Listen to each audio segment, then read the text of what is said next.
प्रिय विद्यार्थियों, YouTube channel में आपका स्वागत। मैं हूं Bora Ram, associate professor physics, government college Abu. Physics की कंटेंट की श्रृंखला में हम अध्ययन कर रहे हैं द्रव्यमान ऊर्जा तुल्यता संबंध। आइंस्टीन का जो फेमस है, ये कैसे आया सूत्र E बराबर m इंटू सी का स्क्वायर, इसको अपन आज याद करेंगे रिलेटिविटी से।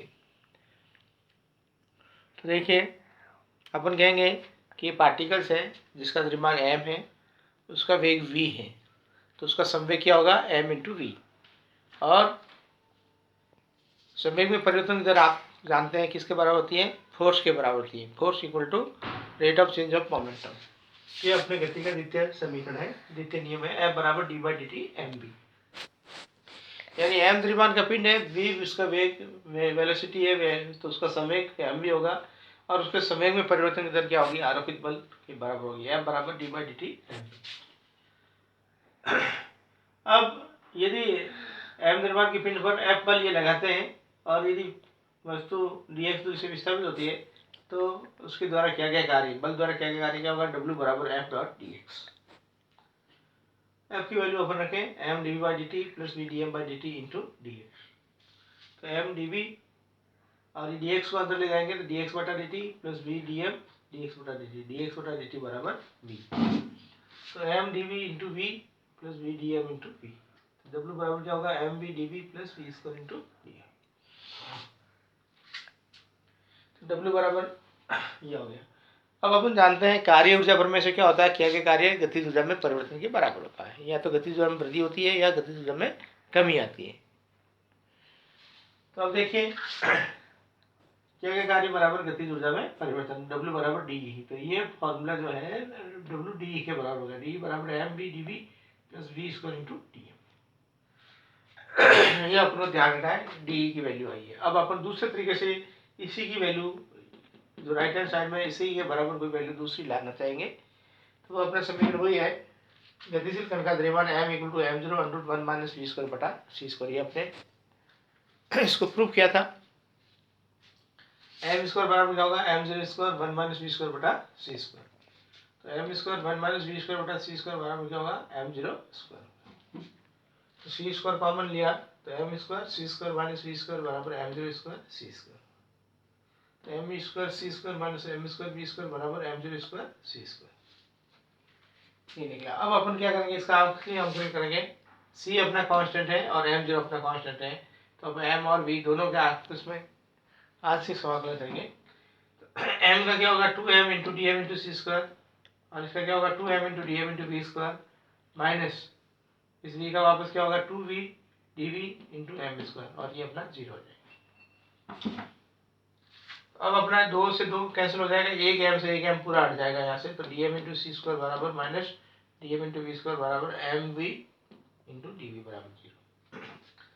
तो डी एम इंटू सी स्क्वायर बराबर क्या होगा, D M V square plus M we D V. या डी एम इंटू सी स्क्वायर बराबर क्या होगा, M we D we plus D M into we square या V square into D M. देखिए, तो ये जो राइट हैंड साइड था m we D we plus v square d v है, ये आया। तो राइट हैंड साइड दोनों बराबर है, तो लेफ्ट हैंड साइड भी क्या होंगे, बराबर होंगे। तो डी बराबर क्या होगा, डी एम इंटू सी स्क्वायर। अब आगे देखें, यदि कण का वेग जीरो है तो उस समय पिंड का वेग भी क्या है, एम जीरो है, यानी उसका विराम द्रव्यमान है। जब कण का वेग बढ़कर v हो जाता है तो द्रव्यमान भी एम से बढ़ करके m हो जाता है, m टेंड्स टू m। इसमें अपन इसको बराबर भी लिख सकते हैं या टेंड्स भी कर सकते हैं, equal to zero, m tends to m zero.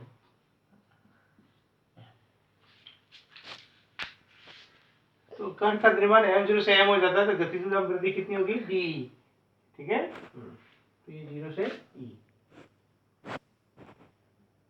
तो क्या होगा, m जीरो से m डी एम इंटू सी स्क्वायर e हो जाएगा। ठीक है, और m इंटू सी स्क्वायर एम जीरो से m होगा। अब अपन m की जगह m और माइनस एम जीरो इंटू सी स्क्वायर, कण की कुल ऊर्जा क्या होगी, आंतरिक ऊर्जा प्लस गतिज ऊर्जा में वृद्धि। तो ई टी बराबर एम जीरो सी square plus M C square minus M zero into सी स्क्वायर। ये दोनों कट जाएंगे, ई टोटल बराबर एम इंटू सी का ये आइंस्टीन का द्रव्यमान तुल्यता ऊर्जा संबंध है। द्रव्यमान ऊर्जा यानी द्रव्यमान क्या करता है, ऊर्जा में बदल जाता है। यानी द्रव्यमान में कमी आ गई तो वो कमी किसमें बदल जाती है, ऊर्जा में बदल जाती है।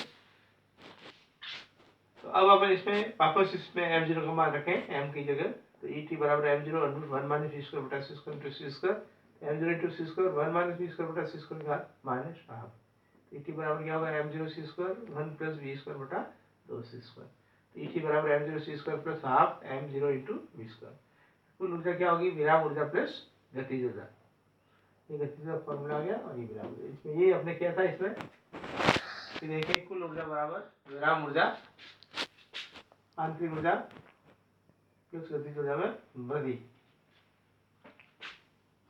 आंतरिक ऊर्जा प्लस गतिज ऊर्जा, ये आंतरिक ऊर्जा यानी वही विराम ऊर्जा और गतिज ऊर्जा बराबर। या तो इसको लिखो E बराबर m इंटू c स्क्वायर, या फिर लिखो m0 c square plus half m0 v square, दोनों one and the same thing. अब आप कहेंगे देखिए तो अब अपन कहेंगे इसके उपयोग कहाँ होते हैं कि द्रव्यमान के तुल्य ऊर्जा। तो आपने देखा होगा नाभिकीय विघटन, न्यूक्लियर फिशन और न्यूक्लियर फ्यूजन में, नाभिकीय विघटन में आपने देखा परमाणु बम, और नाभिकीय शरीर में आपने देखा होगा कि सूर्य और तारों से जो ऊर्जा निकलती है। तो नाभिकीय विघटन में क्या करते हैं कि हैवी न्यूक्लियस क्या करता है, मीडियम क्लास का न्यूक्लियर में बदलता है, और उसके साथ ही क्या होता है, बहुत अपार ट्रेमेंडस अमाउंट ऑफ एनर्जी निकलती है। यानी उसके द्रव्यमान में क्या आती है, कमी आती है, और द्रव्यमान में कमी आती है तो वो द्रव्यमान ऊर्जा में बदल जाता है। नाभिकीय शरीर में क्या होता है, 4 हाइड्रोजन परमाणु मिलकर के एक हीलियम का बनाता है। तो उसमें भी क्या होता है, द्रव्यमान में शक्ति आती है, और वही द्रव्यमान शक्ति क्या होती है, ऊर्जा में बदल जाती है। तो इसमें क्या होगा, नाभिकीय संलयन में ऊर्जा नाभिकीय विघटन से अधिक उत्सर्जित होती है, क्योंकि इसमें क्या होता है, मास डिफेक्ट ज़्यादा आता है नाभिकीय संलयन में, और उससे समक्ष उसके तुल्य ऊर्जा ज़्यादा कन्वर्ट होती है। तो ये अपने मास एनर्जी में कन्वर्ट होता है। दूसरा, नाभिक के अंदर जो ऊर्जा होती है, बंधन ऊर्जा होती है, जो प्रोटॉन और न्यूट्रॉन को बांध रखती है, वो भी क्या होगा, द्रव्यमान शक्ति के तुल्य ऊर्जा होती है, Δm इंटू c स्क्वायर होता है। यानी नाभिक में उनको प्रोटॉन और न्यूट्रॉन में विघटित करने के लिए, नाभिक को तोड़ने के लिए जितनी ऊर्जा उत्पन्न होती है उसको अपन बंधन ऊर्जा, यह ऊर्जा अपोजिट में ये भी कह सकते हैं प्रोटॉन और न्यूट्रॉन मिलना कर बांधे रखती है, या न्यूक्लियस का निर्माण करने में आवश्यक होती है, उसको अपन बंधन ऊर्जा।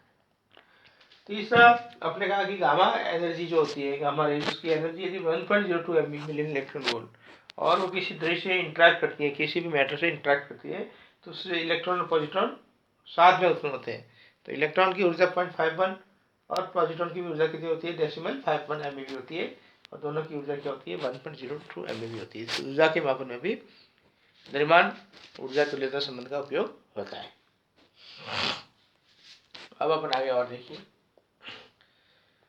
ये आपने छोटी कक्षा में पढ़ा, ये आपने देखा होगा कहीं भी आइंस्टीन का चित्र होता है, वहाँ लिखा होता है E बराबर m इंटू सी का स्क्वायर।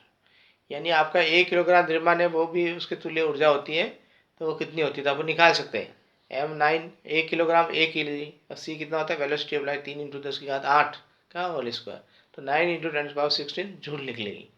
इलेक्ट्रॉन वोल्ट में निकलना है तो उसको 1.6 × 10⁻90 से आप डिवाइड कर दीजिए।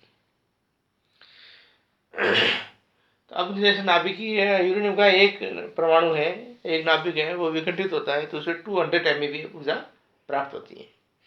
तो नाभिकीय विखंडन जैसे परमाणु बम है, वो क्या नुकसानदायक होता है, क्योंकि जब परमाणु विखंडन होता है,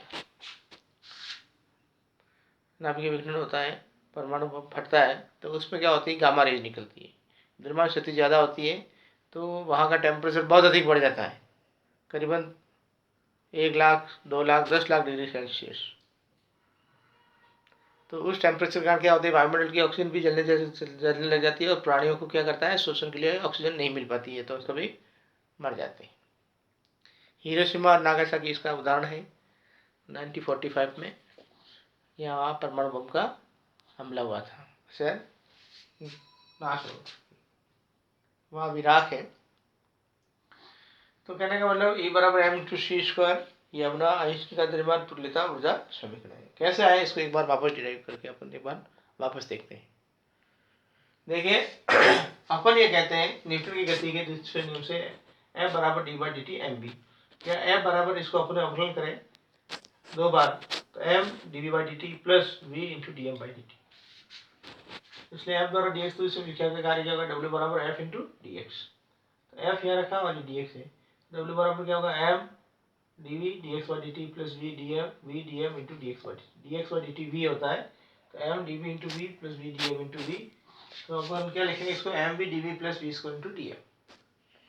अब ये जो राइट हैंड साइड है उसके बराबर अपन लिखे और लाएंगे डी एम इंटू सी स्क्वायर। कैसे आएगा कि अपन ये कहेंगे कि क्या क्या कार्य गतिज परिवर्तन के बराबर होता है, तो डब्ल्यू बराबर डी ए, तो डी बराबर ये आ गया।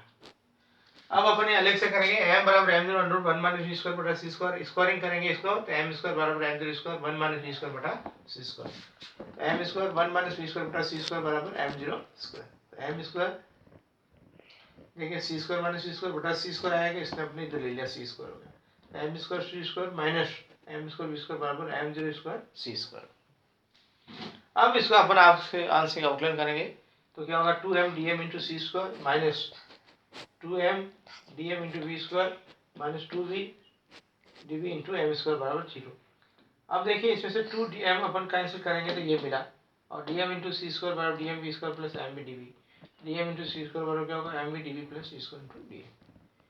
इसकी और इसकी अपन तुलना करेंगे क्योंकि राइट हैंड साइड बराबर है, तो ये अपना डी बराबर डी एम इंटू सी स्क्वायर होगा। और इसका अवकलन करेंगे जब उसकी काइनेटिक एनर्जी 0 थी तो मास एम जीरो था, जब काइनेटिक एनर्जी ई होती है तो मास एम हो जाता है, बढ़ जाता है, एम जीरो से एम हुआ, तो ई बराबर M zero M C square बराबर M C square minus M zero square. अब कुल ऊर्जा निकालेंगे जिसकी इंटरनल एनर्जी पहले से ही है और गतिज ऊर्जा में वृद्धि हुई तो ये आ जाएगी, दोनों जोड़ेंगे तो एम इंटू सी स्क्वायर आएगा। ये आइंस्टीन का जाना पहचाना आपका सूत्र है, ई बराबर एम इंटू सी स्क्वायर। इसी को अपन अलग रूप में वापस लिखें एम जीरो के रूप में, तो आप देखिए एम जीरो सी स्क्वायर, इसको ऊपर ले लिए, इसको कर दिया बाइनोमियल थ्योरम से माइनस माइनस प्लस।